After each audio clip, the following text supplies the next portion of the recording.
15 octobre 1987. Jeudi noir pour les Burkinabés. Ce soir-là, à 16h30,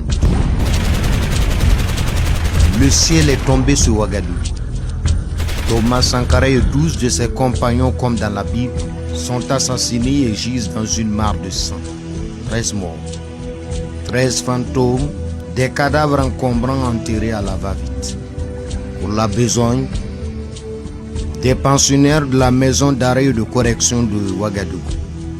Seuls témoins indépendants, les seuls à pouvoir donner les conditions dans lesquelles Sankara et ses collaborateurs ont été ensevelis. Yamba Malik Savadou, Kouma Ilboudou.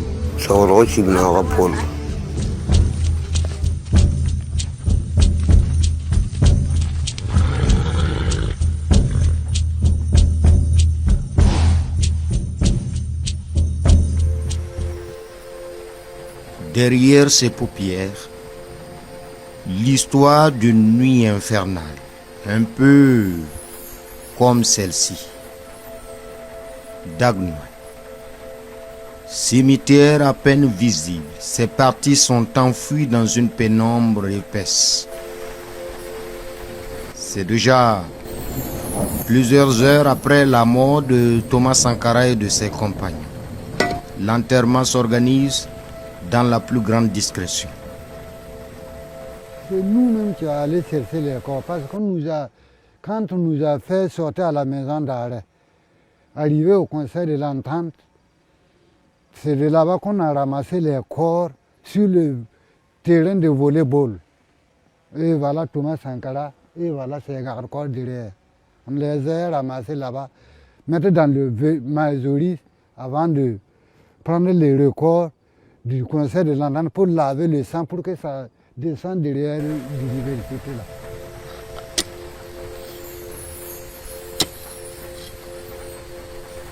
Il est 5 heures du matin, c'est maintenant qu'on a commencé à les enterrer.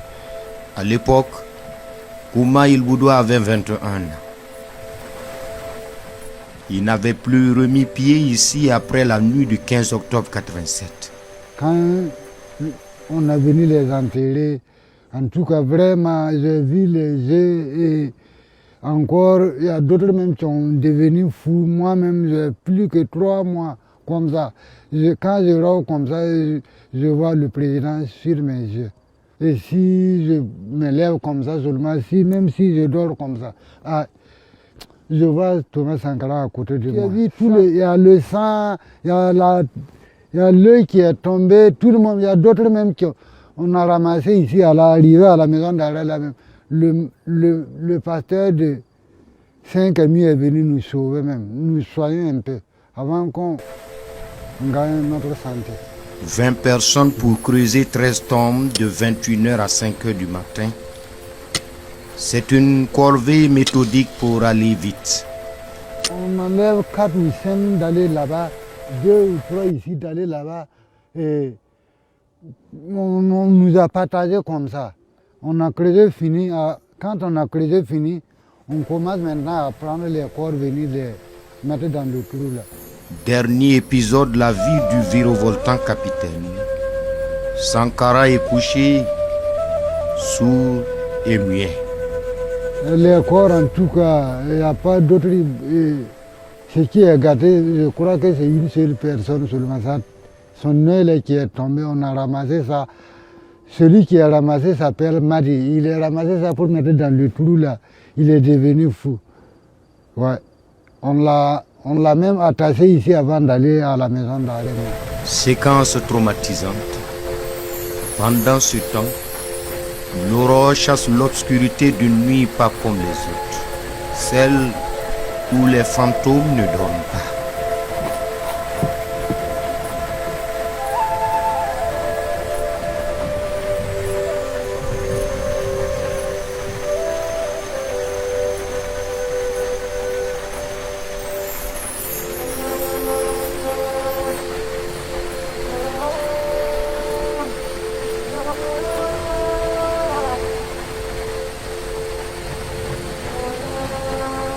À l'époque, prisonnier de droit commun, Yamba Malik Sawadougou a la mémoire intacte. C'est l'un des témoins cités dans le dossier Sankara pour avoir supervisé son enterrement.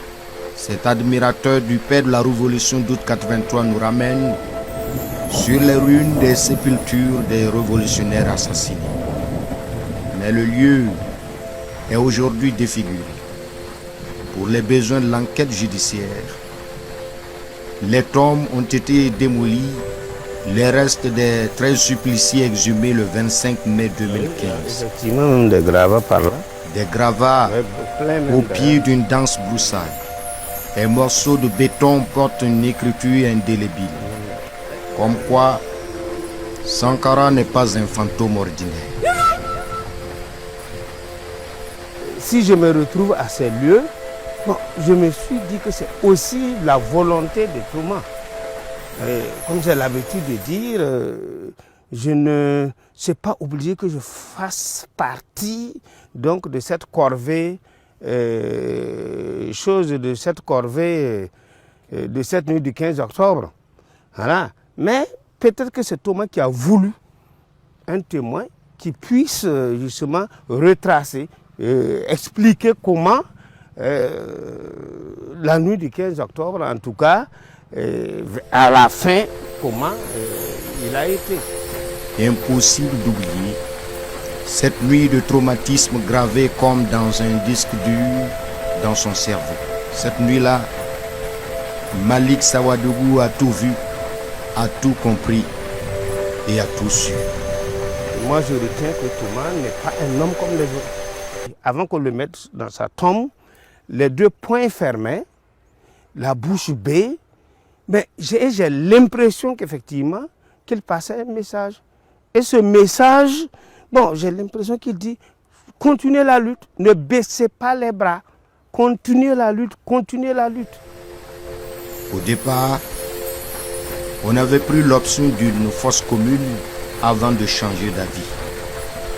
Et là, j'ai demandé au régisseur qui nous a dit donc de creuser. Je lui ai demandé de creuser comment. Bon, il s'est fâché avant de se ressaisir et il m'a dit de faire comme vous voulez. Donc j'ai compris qu'au départ, justement, il voulait qu'on en fasse une fosse commune, mais avec mon insistance, donc il a dit bon, faites comme vous voulez. Raison pour laquelle nous avons donc creusé 10 tombes, puisque je lui ai demandé combien. Parce qu'on est venu sans les corps, ça c'est une précision de taille. Nous sommes venus sans les corps, donc on ne savait pas combien de corps il fallait enterrer. Donc je lui ai posé la question, combien de tombes? Il a dit une dizaine. Donc une dizaine, raison pour laquelle nous avons d'abord, ceux qui ont les images, verront qu'il y a d'abord 10 tombes alignées. Donc nous avons creusé les 10 alignés. Avant l'enterrement, il faut identifier les corps. Les détenus ont utilisé les moyens de bord. On descendait le corps, le régisseur à l'aide, en plus bien sûr des phares, des vélera, à l'aide de sa petite torche, nous indiquait, nous identifiait le défunt. À chaque fois qu'on met le corps dans une tombe, il y avait déjà des papillons où on écrivait les noms, on cherchait des bâtonnets, comme je le disais, avec les hautes herbes à quelque part, on enlevait les bâtonnets et on mettait le nom, le papillon là-dessus, pour identifier la personne qui est dans la tombe. C'est comme ça qu'on a fait jusqu'au 10e corps. Alors que les détenus pensaient être au bout de l'émotion et de la souffrance, une découverte va désarmer tout le groupe. Lorsque nous sommes arrivés au 10e corps, on s'est rendu compte qu'il y avait 13 au lieu de 10. Donc on était obligé de creuser donc 3 autres tombes. Raison pour laquelle, quand vous regardez les images, il y a d'abord 10, 2 au-dessus et 1 devant. Donc la tombe qui était devant, c'était celle de Thomas Sankara, où tout le monde, la plupart des détenus, la plupart de ceux qui étaient même présents au cimetière, a découvert que Thomas faisait partie des morts. Sinon, on n'avait pas l'identité des morts avant.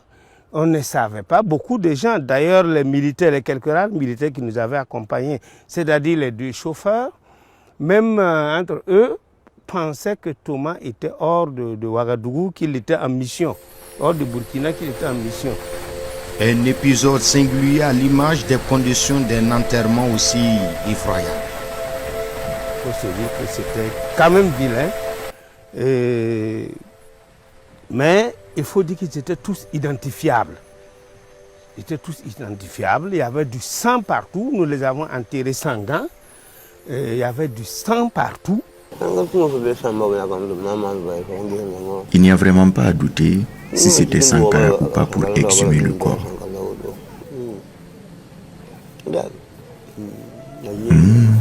C'est dommage. Même si tu ne savais pas ce qui s'était passé, le point fermé l'identifiait facilement.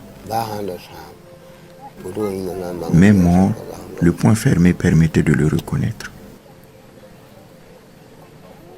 Comme ça, comment était-il vêtu? J'ai vu Sankara couché, vêtu d'un sous-vêtement rouge et d'un habit jaune. Sankara et ses compagnons enterrés, leurs croque-morts repartent avec leurs objets. Certains sont de valeur, comme la bague du président. Nous sommes bagarrés autour de la bague parce qu'après la vente, on a voulu donner à certains 25, 50, 100 francs et ils ont refusé. Et c'est devenu la bagarre. Les responsables nous ont frappés et ont retiré la bague. Ce sont les sergents Karim et Samuel qui ont pris la bague. L'acheteur était un Malien condamné par les TPR. Il a acheté la bague à 50 000 francs CFA. La bague, personne ne la verra encore. Ce qui reste est donc cette image de Sankara à point fermé, descendant sous la terre en révolutionnaire.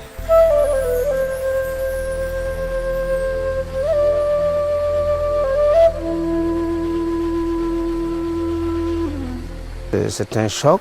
Je ne pense pas que ça pourrait effacer donc de ma mémoire. Et bon, je vis avec. Je pense que je vais pouvoir vivre avec. C'est ça.